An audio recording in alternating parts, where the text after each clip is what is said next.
It's been a long time since I've seen an SSI role-playing game without the AD&D label on it.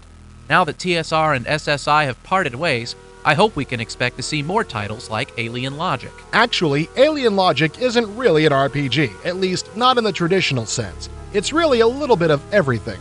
Alien Logic is a sign of the times in PC gaming. It's a truly multi-dimensional, complex game that belies any one classification. Whether that's good or bad, I'm not sure. I classify adventure games as games where you move around a lot from place to place, collecting items and solving puzzles. There is a lot of moving, collecting, and solving to be done in Jurune, so it is an adventure game. Speaking of moving... Ever hear that song, Man in Motion? I think it was from St. Elmo's Fire. Anyway, that's you. Sure is. For a humanoid, you sure can get around in Jurune. There are count 'em, four methods of travel, each one serving a certain purpose. This is Warp World, where you can cover a lot of ground in a hurry, but only if the right warp is available. You can find new warps during your travels. Tracker mode, shown here, is used for exploring large land masses. While hovering over the landscape, you'll see various icons which represent points of interest. If you want to investigate, simply move onto an icon. This zoomed view lets you get a close look at exactly what creatures or landmarks are present in the area you choose to investigate. Again, moving your character over one of the icons will zoom the view even more. This fourth and final view is the side view, which you use to do virtually everything except move. That includes saving and restoring games, which can only be done in this mode. That makes sense, I guess.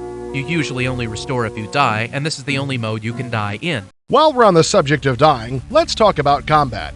Alien Logic uses a real-time combat engine unlike any I've seen in a PC game for a long time. It's really just point and click, but it's far from easy. While in combat mode, you hold shift and right-click the mouse to perform a defensive maneuver. Right-clicking alone performs an offensive maneuver.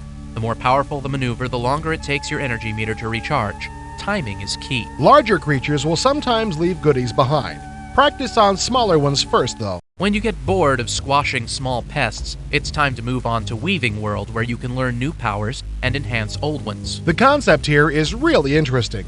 Those little icons represent powers also known as daishas. The one in the middle is you. You have to lure the powers to you by dropping power crystals in front of them. Obviously, the further away from you a daisha is, the more crystals it'll take to win it. The planet Jurune is home to a multitude of humanoid races created through genetic experimentation. To an extent, you can do that yourself as well through a process known as biotech. Humanoid bears, wolves, and cougars are all common. So are humans themselves. Unfortunately, none of the races seem all that interesting once you get to know them. The dialogue in this game is pretty weak and seems to drag on forever. After a while, I began avoiding conversations like the plague. So what's the point of all this? Well, the manual and game intro say that you're supposed to rescue your human friends from a mysterious villain known as the Red Shantha. You can ignore that, though, at least for a little while. I really can't think of a reason why any experienced gamer would dislike Jurune.